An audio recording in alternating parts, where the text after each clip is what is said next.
capacidad de transformar un entorno hostil e indiferente en un espacio habitable, predecible y térmicamente estable. La construcción de abrigos primitivos constituía, sin duda, la habilidad técnica más decisiva para garantizar la continuidad de la vida humana. No se trataba de una mera improvisación defensiva, sino de una disciplina empírica refinada a lo largo de decenas de milenios, transmitida mediante la observación directa, el ensayo-error y la memoria colectiva. Cada atardecer anunciaba una carrera contra el descenso térmico, y el éxito de esa noche se jugaba antes del anochecer, en la elección del terreno, en la recolección de materiales, en la geometría de la estructura y en el sellado de cada grieta.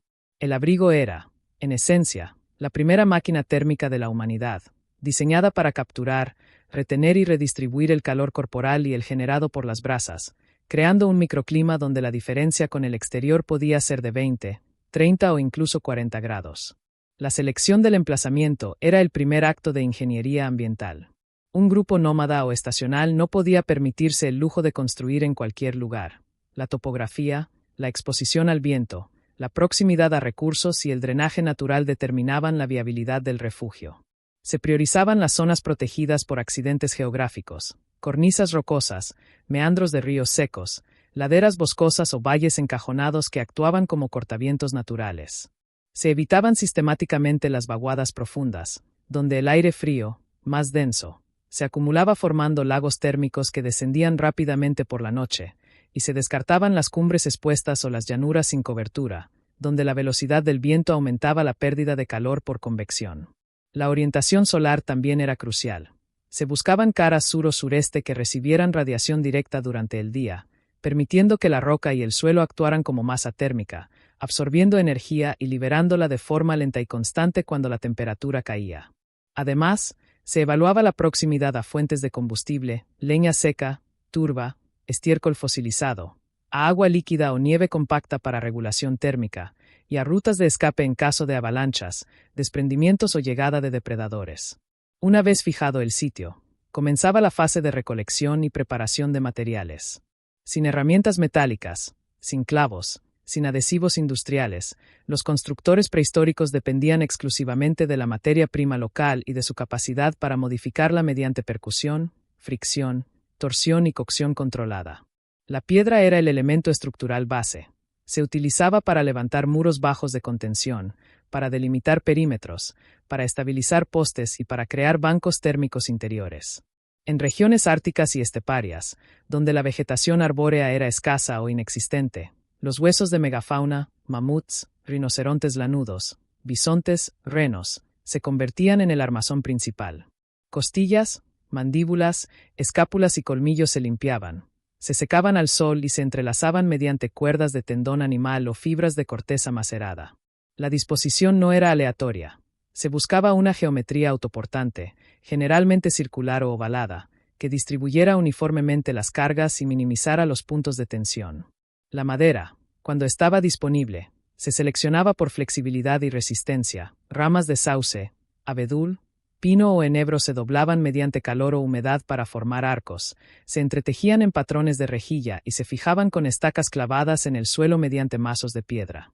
La corteza de abedul o de haya se pelaba en láminas anchas, se superponía como tejas y se cosía con agudas de hueso, creando una cubierta impermeable y resistente al viento. El aislamiento térmico representaba el núcleo funcional del abrigo. Un refugio mal aislado, por más robusto que fuera su esqueleto, se convertía en una trampa de hipotermia. Los grupos humanos desarrollaron, por intuición y experiencia acumulada, sistemas de capas múltiples que replicaban los principios modernos de la termodinámica y la transferencia de calor. La primera barrera era el suelo. Nunca se dormía directamente sobre la tierra helada. Se construían lechos elevados mediante entramados de ramas secas, juncos, helechos compactos o musgo denso, que interrumpían la conducción térmica entre el cuerpo y el subsuelo. Sobre este colchón natural se extendían pieles curtidas, preferiblemente de animales con pelo grueso y subpelo lanoso, oso, lobo, reno, cabra montés, colocadas con el vello hacia arriba para atrapar una capa de aire inmóvil, excelente aislante. Las paredes y el techo se revestían con pieles superpuestas, selladas en las uniones con barro arcilloso, arcilla mezclada con paja, o una pasta de grasa animal y ceniza vegetal que, al deshidratarse, formaba una membrana flexible e impermeable. En los climas más severos, se excavaban refugios semisubterráneos, aprovechando la inercia térmica del terreno, que permanece a una temperatura casi constante, entre 4 y 8 grados centígrados en latitudes templadas, incluso cuando el aire exterior cae bajo cero. Estas estructuras, con forma de domo o campana invertida, se cubrían con tierra apisonada, nieve compactada o bloques de hielo escarchado, creando un caparazón térmico donde la condensación se gestionaba mediante pequeñas chimeneas de ventilación y el calor se acumulaba en el centro, alrededor de la hoguera o de piedras calientes. La gestión de la humedad y la ventilación era tan crítica como la retención del calor. Un abrigo hermético generaba condensación interna por la respiración y la transpiración de los ocupantes. Esa humedad se condensaba en las pieles y en el techo, reduciendo drásticamente su capacidad aislante y provocando congelación localizada. Además, la combustión incompleta de leña húmeda o musgo verde en espacios cerrados podía elevar los niveles de monóxido de carbono hasta niveles letales. Los constructores prehistóricos solucionaban estos riesgos mediante aberturas estratégicas. Pequeñas rendijas en la parte superior o en los laterales elevados permitían la salida del aire caliente y húmedo, mientras que el aire fresco entraba por debajo del umbral o a través de conductos laterales obstruidos parcialmente con piedras o ramas. A veces, se colocaban deflectores de hueso o piedra para desviar corrientes directas y evitar el enfriamiento por convección forzada sobre los durmientes. Durante la noche, un vigilante rotativo se encargaba de ajustar tapones de pieles o musgo en las aberturas, de remover brasas para mantener una temperatura estable sin llamadas altas, y de redistribuir piedras calientes previamente expuestas al fuego diurno. Esta vigilancia continua transformaba el refugio en un organismo vivo, regulado por la intervención humana constante. La evidencia arqueológica confirma la sofisticación de estas técnicas.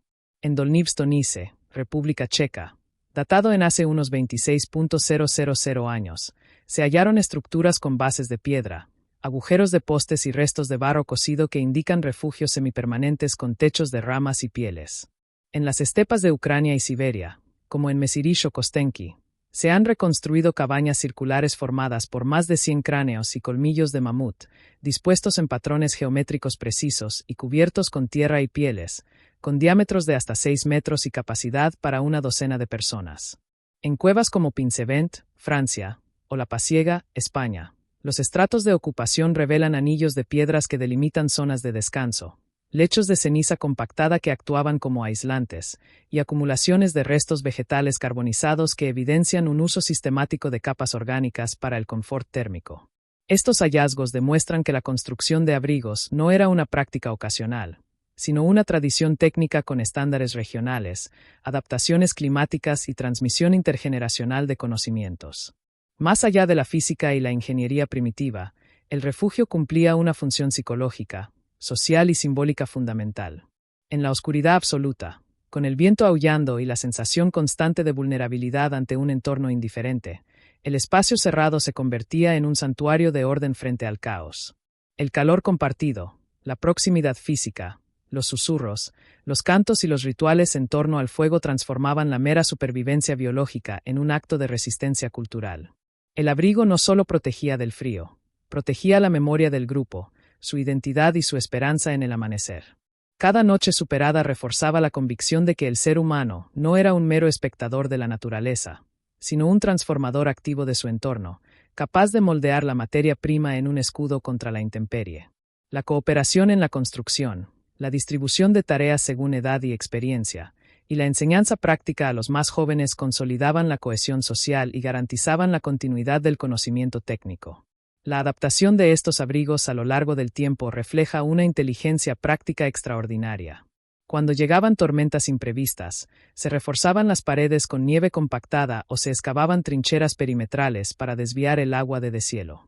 Si las pieles se deterioraban por el uso o la humedad, se reparaban con parches de cuero crudo, se sustituían por capas de helechos secos y cortezas, o se secaban al calor de las brasas.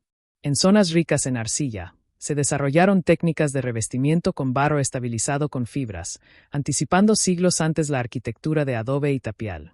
Esta capacidad de innovación continua, basada en la observación directa, la necesidad urgente y la transmisión oral, es lo que permitió a los primeros humanos colonizar latitudes donde el frío extremo habría derrotado a cualquier otra especie sin tecnología térmica. En última instancia, La construcción y adaptación de abrigos primitivos contra el frío extremo no fue solo una solución técnica, sino un testimonio profundo de la resiliencia humana. Cada piedra colocada, cada piel cosida, cada rama entretejida llevaba consigo el peso de la experiencia acumulada y la determinación inquebrantable de seguir viviendo. En una época donde cada minuto podía ser el último, el refugio era la primera línea de defensa, el útero temporal que permitía a la humanidad esperar la luz del nuevo día. Y aunque el tiempo haya sepultado sus estructuras bajo capas de sedimento, hielo y vegetación, su legado perdura en cada principio de arquitectura bioclimática, en cada técnica de aislamiento natural, en cada estrategia de gestión térmica pasiva y en la comprensión eterna de que, frente a la adversidad climática, la supervivencia siempre comienza con un techo sobre la cabeza, un suelo seco bajo los ra. La diferencia entre la vida y la muerte, entre la congelación progresiva y la supervivencia colectiva. Dominar la ignición y, sobre todo, la conservación del fuego a lo largo de las horas de oscuridad exigía un conocimiento empírico profundo de la física de la combustión, la química de los materiales orgánicos y la termodinámica básica del calor. Cada chispa, cada brasa preservada y cada leño añadido respondía a una disciplina refinada durante milenios, transmitida mediante la observación directa, la práctica repetida y la memoria oral. En un mundo sin cerillas, sin mecheros ni combustibles fósiles, el fuego era un ser vivo que debía ser alimentado, protegido y comprendido. Su mantenimiento nocturno constituía, posiblemente, la tarea técnica más crítica de cualquier grupo humano enfrentado al frío extremo, pues un fuego mal gestionado no solo fallaba en calentar, sino que consumía oxígeno, generaba humo tóxico o, peor aún, se apagaba en el momento de mayor vulnerabilidad. La obtención inicial del fuego representaba el primer gran desafío. Los métodos ancestrales se basaban en principios mecánicos y químicos elementales, pero su ejecución requería destreza, paciencia y condiciones ambientales controladas. La fricción por palo de mano, hand drill, era una de las técnicas más antiguas y extendidas. Un palo vertical de madera blanda y seca se giraba rápidamente contra una base de madera más densa, generando polvo carbonizado por abrasión. La clave no estaba en la velocidad bruta, sino en la presión constante, el ángulo preciso y la acumulación gradual de brasa en una muesca o cavidad receptora. Cuando la fricción por mano resultaba ineficiente por el clima húmedo o la fatiga, se empleaba el taladro de arco, bow drill, que convertía el movimiento lineal en rotatorio continuo mediante un arco de madera flexible y una cuerda de tendón o fibra vegetal. Este sistema multiplicaba la eficiencia, permitiendo generar temperaturas superiores a los 400 grados centígrados en minutos, suficientes para encender yesca preparada. La técnica de la sierra de fuego, fire saw, común en regiones tropicales y templadas, consistía en frotar una caña o rama contra una tabla acanalada, mientras que el método de percusión utilizaba la colisión de pirita de hierro o marcasita con sílex o cuarzo, produciendo chispas metálicas incandescentes que, al caer sobre yesca de hongos desecados, como el yesquero o fomes fomentarius, fibras de corteza de abedul carbonizada o musgo seco, provocaban la ignición lenta pero segura. En contextos excepcionales, se aprovechaban fuentes naturales, rayos que incendiaban árboles, fermentación espontánea de materia orgánica húmeda en montones compactos, o incluso la exposición prolongada de resinas y aceites vegetales al sol reflejado mediante lentes primitivas de cristal de roca pulido. Cada método tenía su ventana de aplicación según la disponibilidad de materiales, la humedad relativa y la urgencia del momento. Sin embargo, iniciar el fuego era solo la mitad de la batalla. La verdadera prueba residía en mantenerlo activo durante 8, 10 o más horas de noche helada. Cuando el viento aullaba, la humedad condensaba y la escasez de combustible seco amenazaba con extinguir las llamas. La selección y preparación del combustible era una ciencia práctica basada en la densidad, la humedad residual, el contenido de resinas y la capacidad de combustión prolongada. Se priorizaban maderas duras y secas como el roble, el haya, el abedul o el pino, pero su uso requería un tratamiento previo. Se partían longitudinalmente para exponer la fibra interna, se secaban al sol o cerca de fogatas anteriores, y se almacenaban en montones elevados sobre piedras o ramas para evitar la absorción de humedad del suelo. La corteza de abedul, rica en betulina, ardía incluso mojada y servía como acelerante inicial. Las resinas de coníferas, pez, trementina, se recogían en recipientes de cuero o conchas y se añadían en pequeñas porciones para reavivar brasas débiles. En estepas y tundras, donde la leña era escasa, Se utilizaban combustibles alternativos como el estiércol seco de herbívoros, la turba compactada, las raíces fibrosas, los tallos de juncos o las placas de hueso graso, todos capaces de mantener una combustión lenta y constante. La clave estaba en la graduación. Primero yesca y material fino, luego ramitas del grosor de un dedo, después leños medianos y, finalmente, troncos gruesos dispuestos en configuraciones específicas que optimizaran la retención de calor y la alimentación progresiva. Un error común de los inexpertos era añadir leña gruesa demasiado pronto, lo que ahogaba la llama por falta de oxígeno y generaba humo denso sin calor utilizable. La arquitectura del fuego era tan importante como el combustible en sí. Los grupos prehistóricos desarrollaron disposiciones estructurales que permitían una combustión eficiente y prolongada. El método de pirámide invertida o log cabin consistía en apilar leños en capas cruzadas, creando un núcleo de brasas protegido que se consumía de dentro hacia afuera, liberando calor de forma sostenida sin llamadas descontroladas. La configuración en estrella permitía empujar los extremos de troncos largos hacia el centro a medida que se consumían, ideal para noches largas y suministro limitado. En condiciones de viento extremo, se excavaban fosas térmicas, fire pits, de entre 30 y 50 centímetros de profundidad, que actuaban como cortavientos naturales y concentraban el calor en un espacio reducido. Las paredes de la fosa se recubrían a veces con arcilla o piedras planas para reflejar la radiación térmica hacia el interior del refugio. Una vez establecido el fuego, comenzaba la fase crítica de banqueo o preservación de brasas. Se retiraba el exceso de ceniza para permitir la entrada de oxígeno. Se cubrían las brasas principales con una capa delgada de ceniza fría o tierra seca, y se colocaban leños pesados y húmedos en los bordes para que se secaran gradualmente y se encendieran en las horas siguientes. Este sistema permitía que el fuego durmiera sin apagarse, manteniendo un núcleo incandescente capaz de reavivarse con un soplo controlado y la adición de yesca seca. La comprensión de que el carbón vegetal retenía calor durante mucho más tiempo que la llama abierta era un conocimiento termodinámico intuitivo, pero preciso. La gestión nocturna del fuego exigía una organización social rigurosa. El mantenimiento no era una tarea individual, sino un esfuerzo colectivo coordinado. Se establecían turnos de vigilancia rotativos, generalmente de 1 o 2 horas, durante los cuales un miembro del grupo se encargaba de monitorear la intensidad de las llamas, ajustar el flujo de aire, añadir combustible en intervalos precisos y evitar que las brasas se cubrieran completamente de ceniza o se ahogaran por condensación. Los guardianes nocturnos utilizaban herramientas específicas, palos largos para mover leños sin quemarse, abanicos de plumas o cortezas para dirigir corrientes de aire sin generar turbulencias, y recipientes de arcilla o cuero reforzado para transportar brasas vivas si era necesario reubicar el fuego. En climas particularmente severos, se desarrollaron portabrás o hornos de conservación, recipientes de piedra hueca, conchas de molusco grandes o esferas de arcilla refractaria donde se depositaban carbones vegetales cubiertos con musgo seco y ceniza, capaces de mantener el fuego latente durante muchas horas e incluso durante traslados. Esta capacidad de transportar el fuego era un avance tecnológico crucial, pues permitía reencender rápidamente la hoguera en nuevos campamentos sin depender de la ignición desde cero, ahorrando energía vital en noches de frío extremo. La adaptación a las condiciones ambientales nocturnas era constante y dinámica. El viento podía secar el combustible pero también dispersar el calor y apagar las llamas. Por ello, se construían pantallas deflectores con piedras apiladas, ramas entrelazadas o pieles tensadas, que redirigían las corrientes hacia arriba y evitaban el enfriamiento por convección directa. La humedad relativa elevada, común en valles y zonas cercanas a cuerpos de agua, condensaba en las superficies frías y amenazaba con apagar las brasas. Se combatía elevando el fuego sobre lechos de piedras calientes, utilizando yesca extremadamente seca almacenada en bolsas de intestino animal o vejigas, y cubriendo los leños de reserva con pieles o cortezas impermeabilizadas.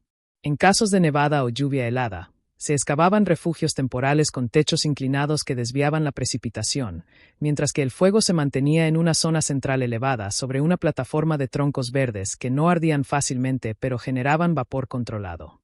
La gestión del humo era igualmente vital. Un fuego mal ventilado producía monóxido de carbono y partículas irritantes que podían asfixiar o debilitar al grupo en pocas horas. Por eso, se mantenían aberturas estratégicas, se evitaban maderas resinosas en exceso en espacios cerrados y se rotaban los materiales de combustión para equilibrar la emisión de gases. El color y la densidad del humo funcionaban como indicadores visuales de la calidad de la combustión y de la necesidad de ajustar la ventilación o el tipo de leña. La evidencia arqueológica corrobora la sofisticación de estas prácticas. En sitios como Wonderwerk Cave, Sudáfrica, con evidencias de fuego controlado de hace más de 1 millón de años, se han hallado capas de ceniza compactada y sedimentos termalmente alterados que indican fogatas repetidas y estructuradas. En Terra Amata, Francia, datado en hace unos 400.000 años, se identificaron círculos de piedras con restos de carbón y huesos quemados, sugiriendo un uso deliberado del fuego para calor y cocción. En campamentos del Paleolítico Superior, como Pinsevento Dolnivstonice, los hogares presentan estratigrafías complejas, capas de yesca, leños carbonizados en disposiciones radiales, acumulaciones de ceniza cribada y zonas de almacenamiento de combustible seco, todo ello indicando una planificación meticulosa del consumo nocturno. Además, la presencia de herramientas de percusión, piritas, sílex con marcas de impacto, taladros de arco en contextos rituales o utilitarios, y recipientes de cerámica primitiva con residuos de resinas, confirman que el dominio del fuego era un conocimiento sistemático, no accidental. Los patrones de desgaste en utensilios de hueso y madera, así como la distribución espacial de restos térmicos, revelan que los grupos organizaban sus actividades nocturnas en torno a un eje central definido por el fuego, con zonas diferenciadas para almacenamiento, descanso y preparación de alimentos.